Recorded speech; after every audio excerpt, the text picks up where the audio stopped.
All right, with this video right here, I'm going to give you my choice for who I believe is the greatest WWE superstar of all time.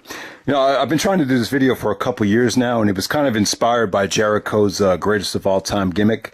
But also, I was kind of thinking the other day, like, you know, in professional wrestling, the greatest of all time is not quite as automatic as some of the other sports. You know, obviously with basketball, it's still Michael Jordan, I believe. With baseball, I still think it's Babe Ruth. With hockey, I believe it's still Wayne Gretzky. With football's a little bit tricky because of quarterback position. With quarterbacks, it's like Joe Montana, but Tom Brady's kind of entered himself into the discussion. So probably Montana or Brady. But in terms of overall in the NFL or in football, I think most people would still say it's Jim Brown if you took a poll. Boxing, Muhammad Ali. So you get my point. It's a little bit more automatic in a lot of the real sports. I think because professional wrestling is predetermined, there's just so many different categories. You know, mic skills, charisma, drawing ability, in-ring performance, and you know, that's what's great about pro wrestling. It's kind of fun to dissect the different categories, and the criteria is pretty much, you know, you can have your own criteria, and there's no right or wrong answer. But, you know, for this video, I'm just going to give you a list of, you know, some of the all-time greats, and I'm going to make an argument for and against each and every one of them. And then at the end of the video, I'll give you my choice for who I believe the greatest of all time is. So I'm going to start off the video with Hulk Hogan. Obviously Hogan is very valuable. Some would call him the Babe Ruth of the WWE.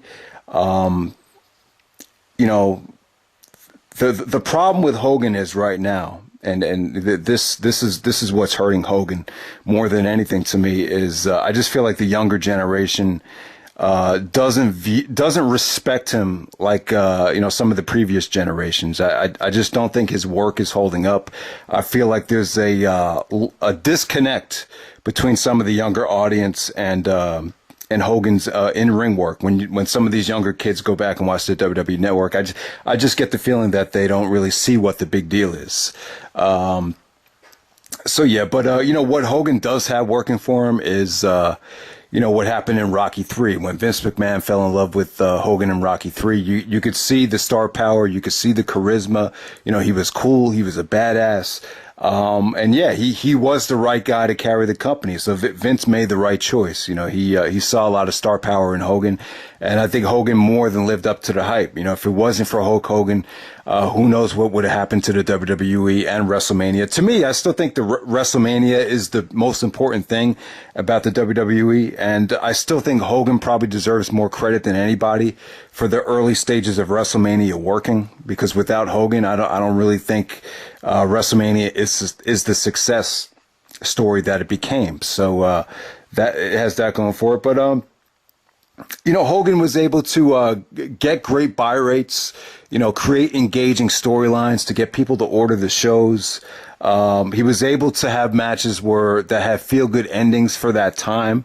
The problem with Hogan is, and this is why some people might be hesitant to call him the absolute greatest, somewhere along the way, the criteria changed. You know, getting it done inside the ring became more valuable and more important.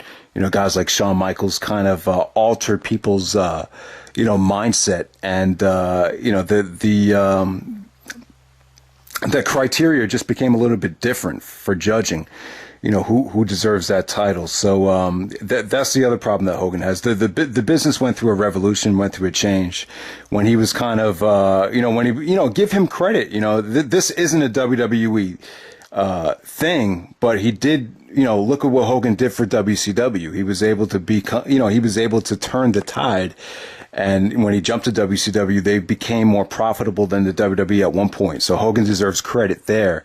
The problem is his work in the ring just didn't, you know, help his career, and didn't really do anything for some of the people that watch wrestling in terms of athletic performance. But, you know, the one thing that kind of saved Hogan's legacy, in my opinion, was when he returned. He kind of validated his career and, you know, proved to everyone that he still was, you know, the man at WrestleMania 18. I thought that was huge for his career, And like I said, I really thought it proved that no matter what he did in the ring, he was always going to be he was always going to draw the interest of the crowd. So I'll just say that. And I thought he had a good return in 2002, but it just seems to me like people use his a lot of the negative things that have happened to him over the last couple of years. A lot of people have kind of found it as a way to use it as an excuse to kind of disregard his career, and a lot of people just kind of want to just eliminate him from greatest of all time talks. But I still think he's up there. I think you still can argue that Hogan's one of the all time greats, or is still the all time great as far as jawing power goes, as far as charisma and look, and as far as importance to the WWE, I still think Hogan is right up there with all of them. So there we go with that. All right, next up I got Bruno Sammartino. To me, Bruno Sammartino is kind of like the Bill Russell of the WWE. Bill Russell was former NBA player that played for the Boston Celtics back in the 60s, but didn't get a lot of credit because the NBA was somewhat racist at the time, and the league wasn't as it wasn't as populated as it is now. So he won 8 championships in a row, constantly making it to the NBA Finals. But looking back on it, a lot of people kind of ignore his championships and will put scores and other smaller athletic guys above him, even though he did dominate the league back in the day. And you can kind of say the same thing about Bruno Sammartino. I think the problem was he was more of a regional attraction. He pretty much dominated the Northeast. He was born in Pittsburgh, I believe. I believe he's from Pittsburgh, but back in the 60s, a lot of the most of the shows pretty much took place in New York City. From when Vince McMahon Sr. was running the promotion. So, it just seems to me like, it's mostly just, New Yorkers from the East Coast that constantly praise Bruno Sammartino as the greatest of all time, but it just doesn't, you're not going to hear anyone make a case for Bruno outside of that regional area. So that's one of the problems there. But what Sammartino did, he had a title reign that lasted for 8 years. So as far as longevity goes, as far as actually, being someone that can claim that they were undefeated and didn't lose a title in 8 years, I mean, no one can really say that. So it's that's incredible right there. But I just don't think I haven't seen a lot of Sammartino. The WWE has released a lot of his matches on compilations, but to me, they just don't hold up. It's really tough to appreciate his work compared to everything we've seen in the business. It really is. But he had great fan support, great crowds, but it's just tough to compare someone from the 60s to what you see today. And so it's as simple as that. So next up, let me talk about the Macho Man, Randy Savage. What Savage has going for him is he's a hell of a competitor. I feel like he was one of the guys that really brought competition and focus to pro wrestling matches. I just get the feeling like he treated wrestling like it was a sport. He took his competitive drive that he had in baseball and brought it into the WWE. I think I love the fact that he took time to work out his matches, prepare for his matches, plan out his matches before they even took place. He deserves a lot of credit for stealing the show with Ricky Steamboat and really made putting on a match and stealing the show important. So Savage deserves a lot of credit for that, bringing credibility to the WWF title. Just the way he talked about being WWF champion and how much it meant to him, I felt like that's an aspect that was missing from the business. So yeah, man, Macho Man, also I feel like you could definitely argue that he was the best performer of the first 10 WrestleManias. That's well documented right there. What Savage has, what hurt Savage in my opinion is, he never really got a chance to run with the ball quite that long. The WWE needed a great heel So that's why, Savage turned heel so quickly. The problem is he was kind of fed back to Hogan a little bit too quickly before he had a chance to really explore what he could do as a champion as the heel. And I just felt like his career kind of dwindled a little bit too fast. I felt like it was, Vince kind of gave up on him a little bit too soon. And, you put him in the commentary booth and then boom, bam, he's right out the door before you know it. Really wasn't impressed with a lot of his WCW work. There's just a lot of Savage matches where I feel like there's just a lot of overselling, and I just feel like a lot of his matches could have been better than they were, going into the early to mid '90s. But yeah, man. But Savage had a great career. I still think he's one of the pioneers of the business. So there we go with that. Next up, I got Ric Flair on the list. Oh, all right. So Flair. All right, here's the biggest problem with Flair is, and we're just talking, this is a WWE video, so I'm just talking about the WWE here.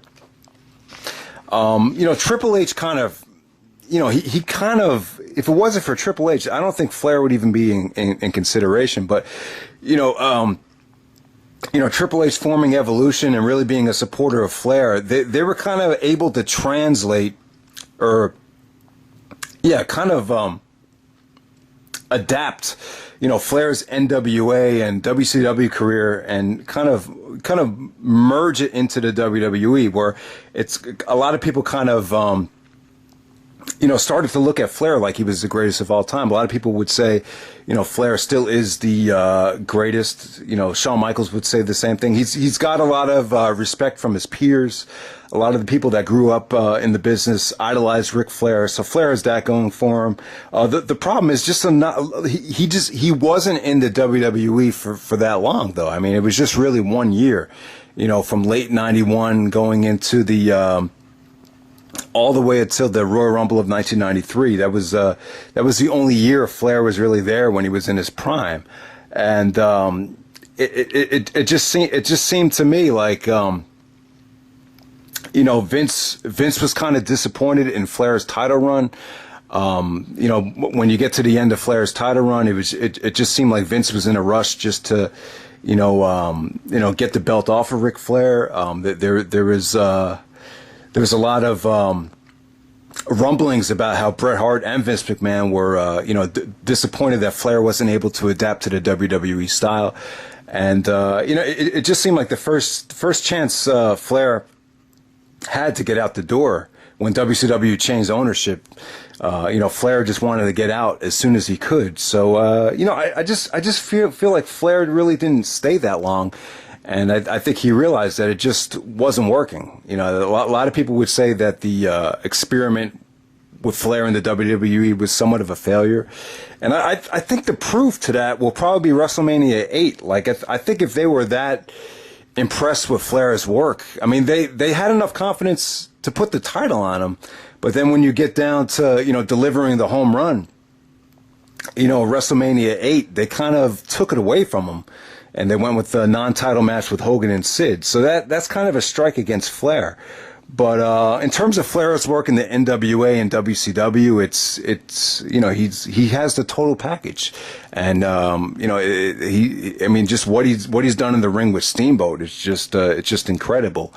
And so, like I said, somehow Triple H and the WWE they were kind of able to merge all these promotions into one with the WWE Network. So you could kind of look at Flair like he's one of the all-time greats, but because he had such a lack of longevity in the WWE, I'd say that kind of that's the biggest strike you could count against Flair. All right, so next up we have Shawn Michaels, the Heartbreak Kid. And I could see a lot of people saying that Shawn Michaels is the greatest of all time. I know a lot of people will believe that, and the proof is in the pudding. If you guys saw the table for three with Nash and AJ Styles, they were talking about if Nash was saying, if anyone could come back at 50, it'd be you, Jordan. So he basically said that, Shawn Michaels is like the Michael Jordan of pro wrestling. And I would say that he is in terms of, big time moments. Jordan was the guy that delivered in the clutch, would hit game winning shots. He's the kind of the guy you wanted to put the basketball in his hands with the game on the line. And you kind of want to do the same thing for Shawn Michaels, especially at WrestleMania. It's always a safe bet to put Michaels in the main event of WrestleMania. You're pretty much guaranteed a classic match. So in terms of that, I would say Shawn in the ring was flawless. Anytime Shawn Michaels was in his prime and was able to go out there and deliver. Wrestling wasn't the problem with Shawn Michaels. So in terms of overall in-ring performance and quality, Michaels gets an A+. You can't argue against Michaels in the ring. You really can't. What hurts Michaels to me is, I would say that injury is somewhat of a problem. I would say that, being honest was somewhat of an issue. I know it sounds silly, but I think the honesty and the integrity kind of was part of a reason why the career was kind of cut short, and injury as well. The other problem is the gimmick. I don't think when we're going to say someone's the greatest of all time, you kind of need to have, a great babyface run where everyone is pretty much on your side. And let's be honest, the fans really turned on Shawn Michaels as a babyface when you get to the Survivor Series match with Sid at Madison Square Garden. He had everyone just booing him out of the building. I don't really think the gimmick connected with everybody. I just think he had a tough time really maintaining that male demographic when he was champion. The other problem is I think he retired too soon. He when he hurt his back, he was very, very young. He was only 32. To me, it's very young in professional wrestling terms. And he missed about 4 to 5 years. So he was out quite a long time. And then when he did come back, he was pretty much a part-timer for 7 years. I really can't say that Michaels, the last 7 years, was really a guy that, would go out there on the road and would consistently deliver matches. I think the great thing about Michaels is he would save his energy for the big moments, like a WrestleMania or a SummerSlam. If it was a big time match, you knew he was going to deliver. But if we're talking consistency and someone that would go out there each and every night, and you got consistency and quality performance. Michaels really didn't deliver that during his last run. The one great year he had in '96, he did that. He was consistent, wrestled every house show, every Raw, every pay-per-view. You were guaranteed a classic. But the price that paid was injury. It was he put so much pressure on himself, and he was so good that that 1 year, it really took its toll on Michaels. So so as far as longevity goes, he wasn't really able to deliver that. And like I said, guys, he really always had a tough time, getting everybody on his side. Even at WrestleMania 20, you could see some of the HBK haters coming back out. He never really had the John Cena type of hate, but to me, Michaels was never as universally praised and loved, say, as like a Bret Hart. All right, so let's move on to the next guy, Stone Cold Steve Austin. Austin's a great choice for greatest of all time. He's the exact opposite of Michaels. I don't remember anyone ever turning on Austin when he was a face. Can someone find one match during Austin's heyday where he had people booing him? You just can't find it. You can't find one. Even in 2002. Like when Austin was, he was still hot, but he wasn't as hot. You can't find that one match where the fans started turning on him. So Austin has that going for him. And, without a doubt, probably the most popular babyface of all time. When Austin was at his apex in '98, I don't know if anyone was ever that more over. He was someone that could play heel or babyface. Some people would argue against that. They thought Austin sucked as a heel. But you're talking to the person that thought Austin's heel run was the best that the business has ever seen. So I'm not going to say that Austin was a bad heel. So what hurt Stone Cold Steve Austin? I think match quality wise, I thought he was great. I think whether the WCW style or the WWE style, I always thought Austin delivered. To be completely honest with you. I mean, there was a few matches here and there towards the end where he just wasn't quite the same, but for the most part, all of Austin's big money matches, delivered in its own way. I think the one thing that hurts Austin is, I just think his injury. I think his injury. I think his longevity. I think Hogan was even critical of Austin because he just wasn't the man for that long. You know, if you want to look at Austin's prime, it was 1997 to 2001. So he was only hot for 4 years, as opposed to Hogan, who had a great run from 1984 all the way down till 1991. So Hogan's reign at the top was a little bit longer, or a lot longer. I also think Austin walking out of the company, it wasn't good for his reputation.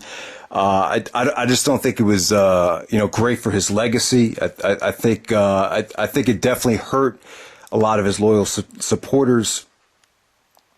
And, I just think walking out of the company, I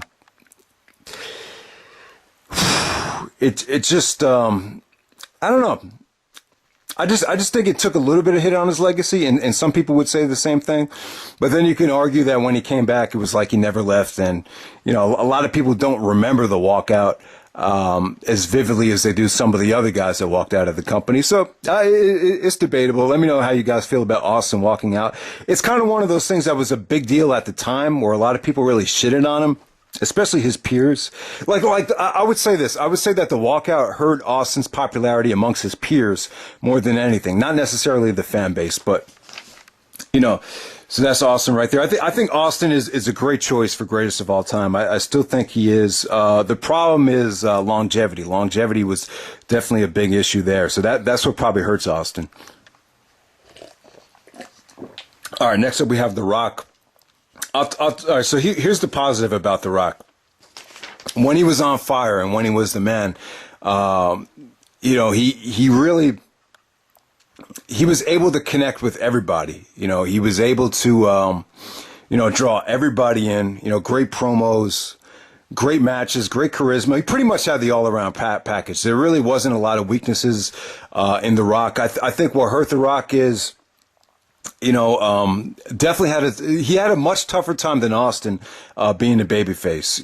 Whenever The Rock wanted to do a movie or whenever he got stale, you heard a lot of people chant Rocky sucks. Even in the Jericho feud before The Rock officially sold out or officially left the WWE to go to Hollywood, you heard a lot of negative feedback towards The Rock.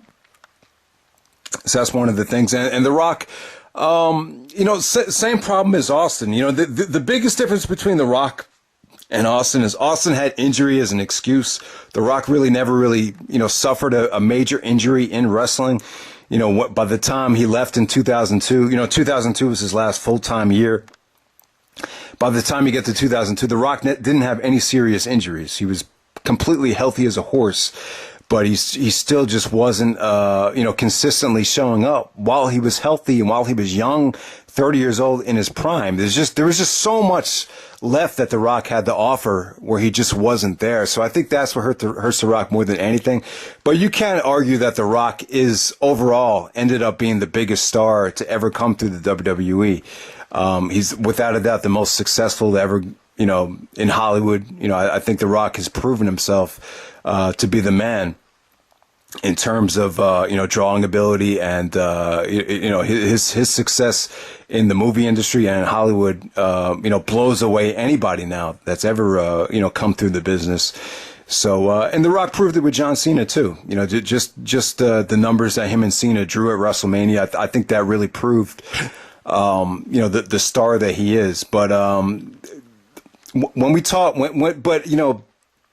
when wrestlers and The Rock's peers are going to talk about greatest of all time, I don't think The Rock is really ever going to get mentioned. I think he'll get mentioned in terms of, star power, but in terms of overall work rate, I just don't think The Rock has a chance because, while he was a great wrestler in the early 2000s, I just don't think anyone is going to look back and say, he had the catalog that some of the other guys had, in terms of, getting it done in the ring consistently and with longevity. Triple H.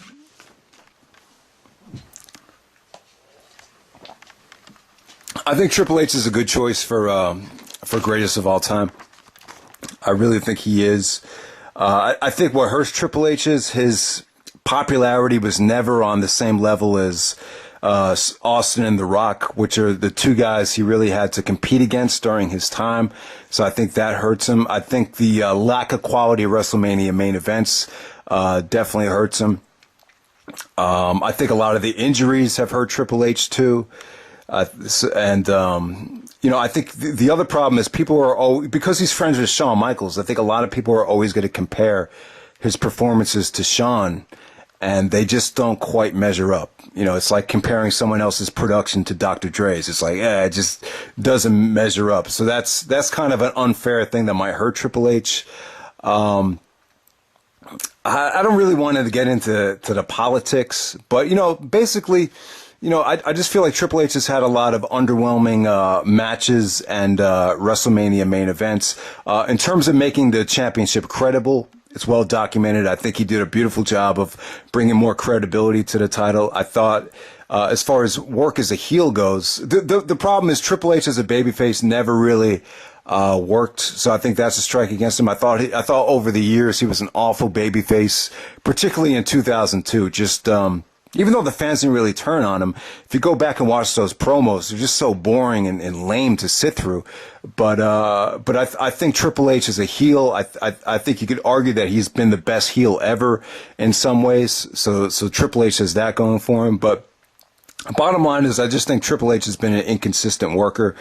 But I think one of the things that's helping him now is, as a part-timer, he's kind of, I think he's pretty much delivered over the last couple of years. I think he's really gotten himself into great shape. And I'm just kind of amazed at the condition that he's keeping himself in at such an old age. And I think that kind of helps him, to be honest with you. That, he's going out there at 47, 48 years old, and he's looking the way he looks, and he's still putting on these type of performances, even though they're only like once or twice a year. They've been quality, so that's helping him. But overall, I would say that he's just been a little bit too inconsistent. So that's why I wouldn't put Triple H as the greatest of all time. But I'd say he's in contention. The Undertaker. I think The Undertaker's a good choice. And I can see a lot of you guys saying that The Undertaker is up there. What Taker has gone for him is WrestleMania. What Hogan did for WrestleMania in the early stages, Undertaker kind of took the torch and kind of carried it all the way to the end. He really made winning and losing at WrestleMania mean something. The streak eventually became bigger than the title. It became the main reason why people started to order WrestleMania. So Taker has that going for him. Also, he's one of the guys that has been there under so many different eras. He was there in the Hogan era, the New Generation era, the Attitude era, the Ruthless Aggression era, and this new WWE Entertainment era. So he's just been there through everything. Longevity. As far as longevity goes, it doesn't get any better than The Undertaker. All right, so the one knock on Taker is he was never really the man. There wasn't that one title reign where they were going to build the company around The Undertaker. I think that kind of hurts him a little bit. I think Undertaker's opponents and storylines over the years, he's just had a lot of crappy gimmicks to work with because the gimmick is a little bit cartoonish, some would say, or I think Bret Hart said this, it's a Frankenstein-like gimmick. So because of that, he was kind of fed a lot of crap over the years, and he kind of had to make the best of bad situations. So I think, especially when you look at matches with the Giant Gonzalez or, a lot of the crappy matches the Undertaker's had at WrestleManias, it kind of hurts him a little bit. But, the Undertaker got better with age. The fact that he was having his better matches as he got older is incredible. I would say that The Undertaker in his 40s was the best that he ever was in the ring. So that says a lot right there. And, the other thing about Taker is he's got the respect of his peers. I think even Kurt Angle said that, his choice would be greatest of all time would be The Undertaker, because, he's been as successful as he was. The WWE's been successful for so long, and the reason is because of The Undertaker, because The Undertaker's been successful for so long. So yeah, Taker's a good choice, but just because of lack of quality of opponents, and because, the company never really wanted to take a chance and really build around him, every time Taker got the title, or most of the times when Taker got the title, it was never long term, or it was always, a plan had to kind of fall through, like in 1997. So there we go with that. Next up, we have Chris Jericho, calling himself the greatest of all time.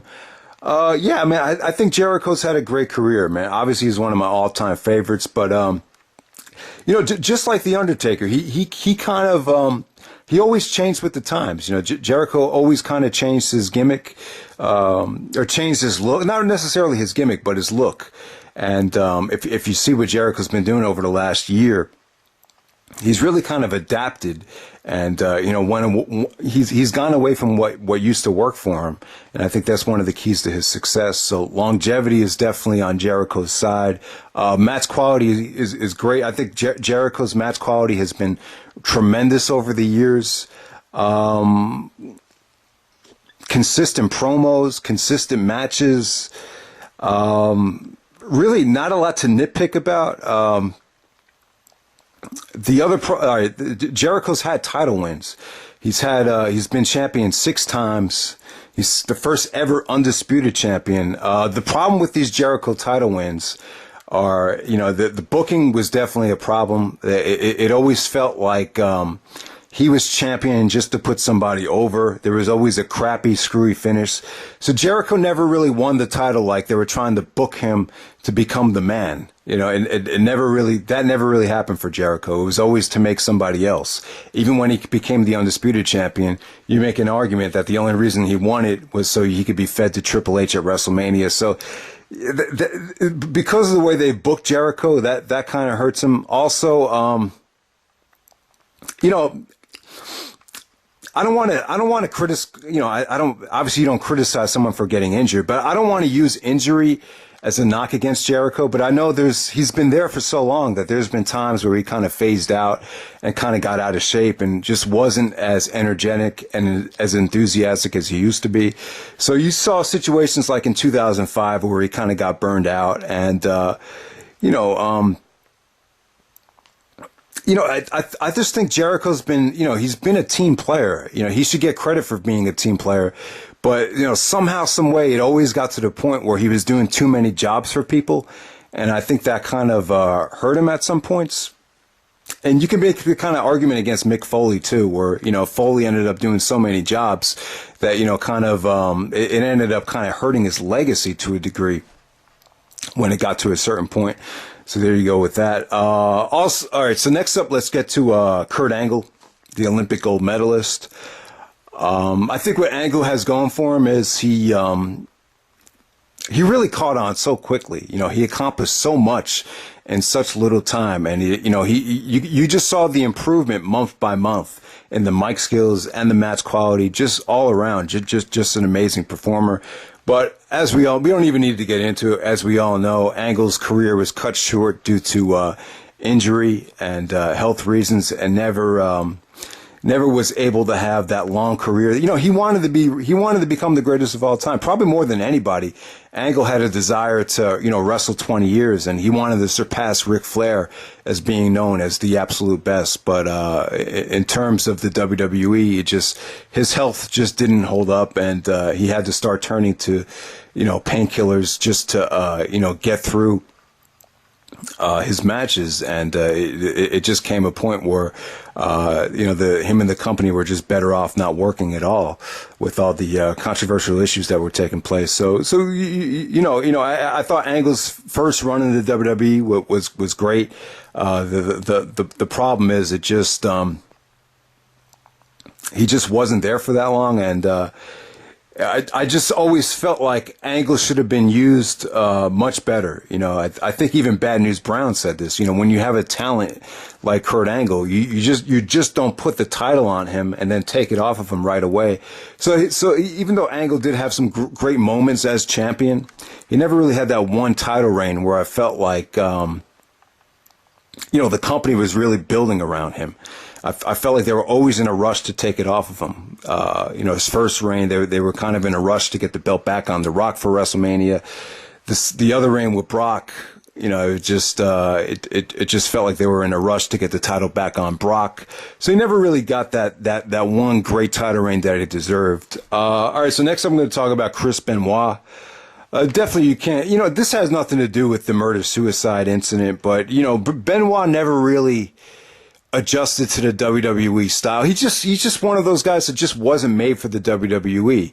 But it was a case where the guy's just such a great worker that he was always going to always be an attraction for certain fan bases in the WWE, whether it be the U.S. title, and then eventually, the moment came where it was just time to give him his due at WrestleMania 20. But, he always had guys against him like Doc Hendricks and guys like that just didn't see him as a main event player because he just didn't have the mic skills and the charisma to kind of, have that full, all-around package.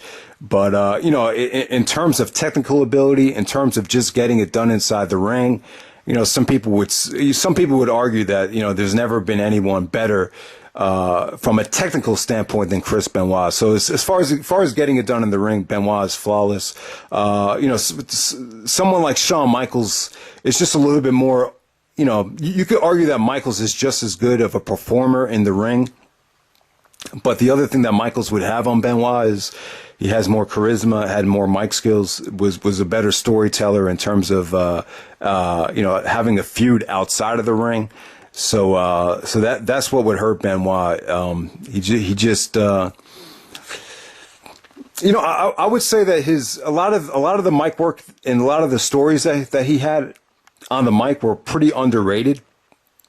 But the problem is WWE just never, pushed him the right way. There was always these periods of his career where he was just kind of floundering and just stuck on the undercard. All right, so next up we have John Cena. I think Cena is a good choice. I think Cena has the longevity and the match catalog to justify being the greatest of all time.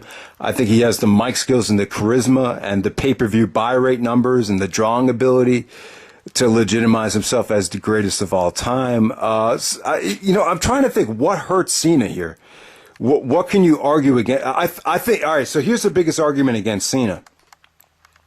He was never really able to, play a heel as a main event player. I think that's the one challenge Cena has. Can Cena really, how far could he really go as a main event heel? You never really got to see it. When he was a heel in 2003, he was still a mid-carder.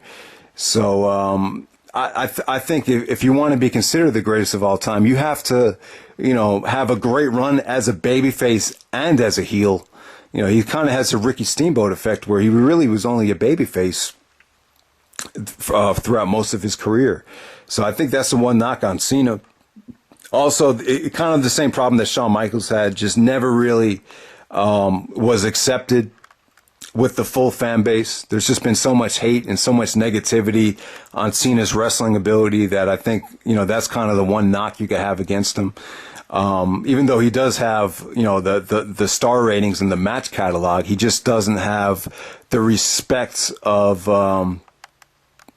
the fan base and particularly the fan base that, appreciates great technical wrestling. You could say Cena had great matches, but for some reason he still doesn't get respect as a great wrestler. All right, Randy Orton. Randy Orton's like a 13, 14-time champion. Orton's had a remarkable career. He's had great matches. There's been moments and times where his character has gotten hot. I thought when he won the title for the first time, that was a great moment. The problem with Orton is he just comes off to me like a guy who's just doing his job. I just feel like he's more driven by money than the actual love of the sport or love of the craft. and I think sometimes that shows. I think he's went through periods where he's kind of gone through the motions. I think, just like Triple H, just a lot of disappointing pay-per-view main events, a lot of disappointing WrestleMania main events. I don't know.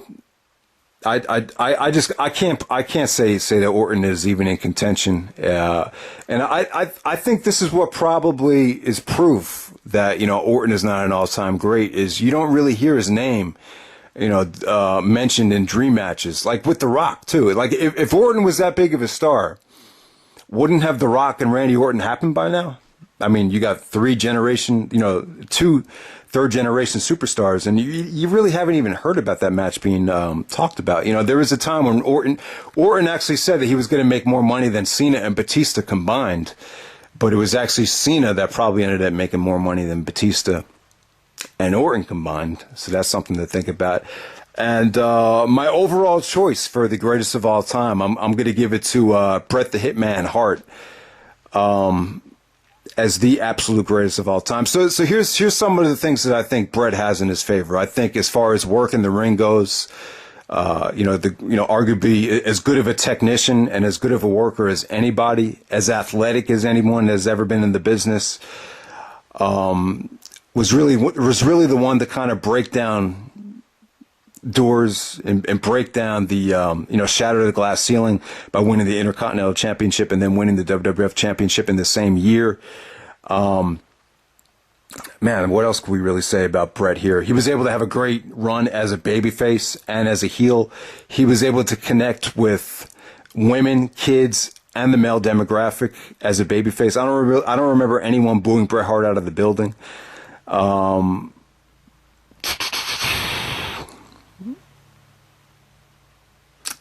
He's someone that I respect because he took the business seriously. Some would say too seriously. But I think Bret deserves points for, not being one of these guys that say that they don't need the title.